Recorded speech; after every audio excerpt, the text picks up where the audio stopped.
In this episode, you'll discover a simple way to tell what lifts you from what drains you and what that reveals about your alignment.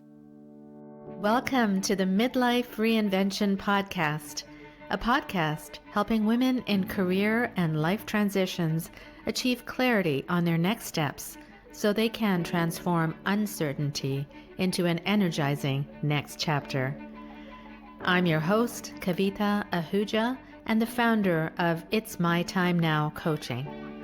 If you're wondering what's next in your career or life, you are in the right place. Through solo and guest episodes, you'll gain practical tips, tools, and inspiration to help you uncover blocks, gain confidence, and be, do, and have what you want. I rediscovered myself after the age of 50, and I know you can too. It's my time now to help you do just that. I'm so excited you're here. Let's dive in. Hello and welcome back to the Midlife Reinvention Podcast. It's your coach, Kavita, with your Thursday check-in.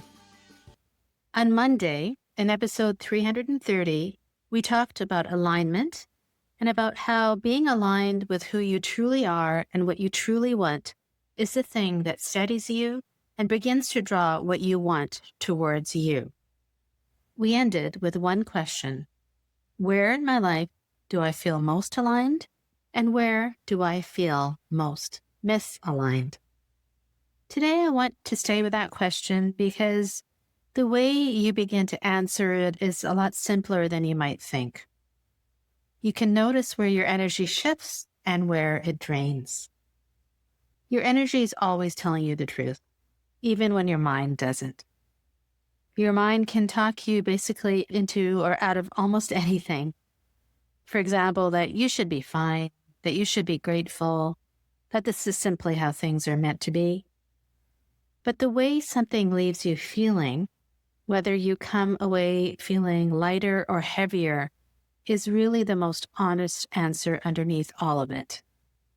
The parts of your life that are aligned with who you truly are will tend to lift you up.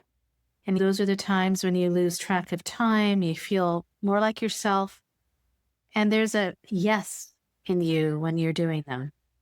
But the parts that are misaligned will tend to really drain you, and you really feel heavier afterwards and a little more tired than the task alone should ever have made you feel in the first place. That lifting and that draining aren't random moods, they're information. They're the difference between the energy that builds you up, which is called anabolic energy, and the energy that wears you down, which is called catabolic energy. And you can learn more about those energies and the energy spectrum in episode 330.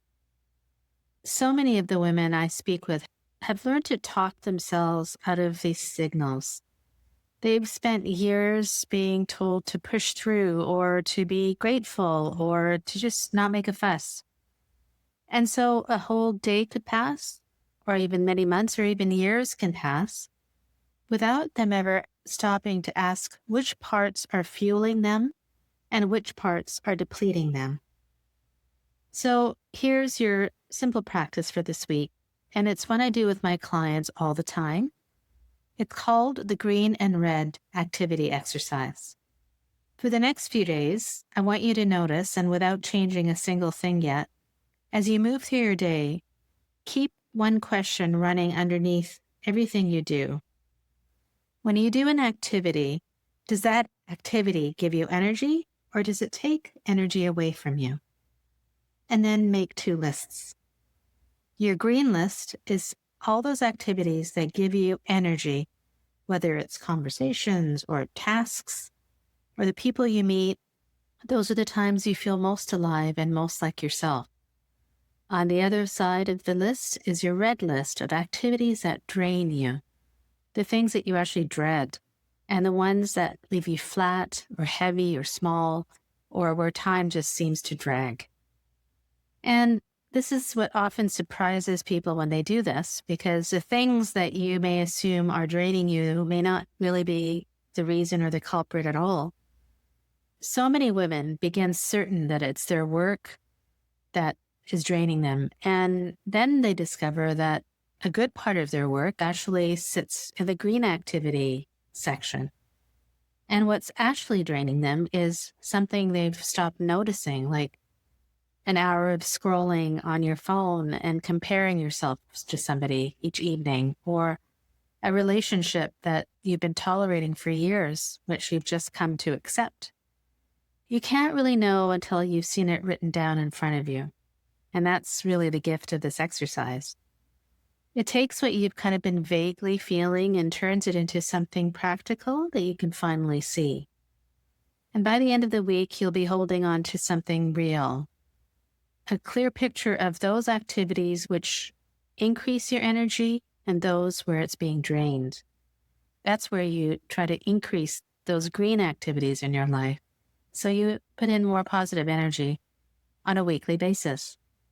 And that is really where the thing starts to change, because you can't really shift what you haven't let yourself see.